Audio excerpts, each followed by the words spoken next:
আমার কখন বড় হয়ে গেছে, মা বললো রাস্তা দাঁড়াতে, এখনো আসছে না। আমার খুব ভয় লাগছে। কি অমৃতা, তুই এত রাতে কি করছিস?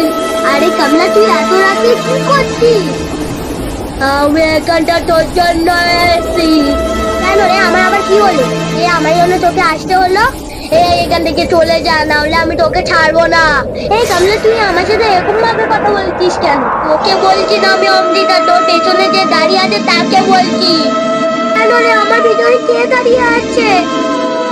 দেখ তোর পিছনে কে দাঁড়িয়েছে, ঘুরে দেখ। ওরে বাবা, এটা তো ভূত। অমৃতা, তুই ওর সাথে সরে দাঁড়া।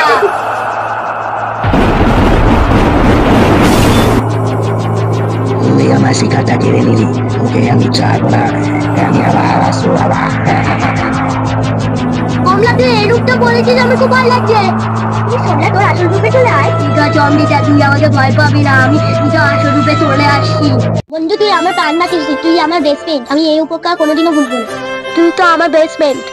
বেস্ট ফ্রেন্ডরা বেস্ট ফ্রেন্ডকে বাঁচায় বিপদের সময়।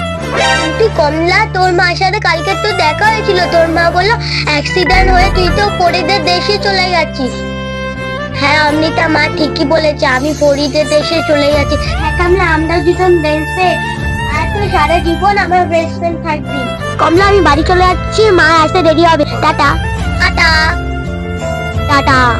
ঠিক আছে, আমিও পরিদেশে চলে যাচ্ছি।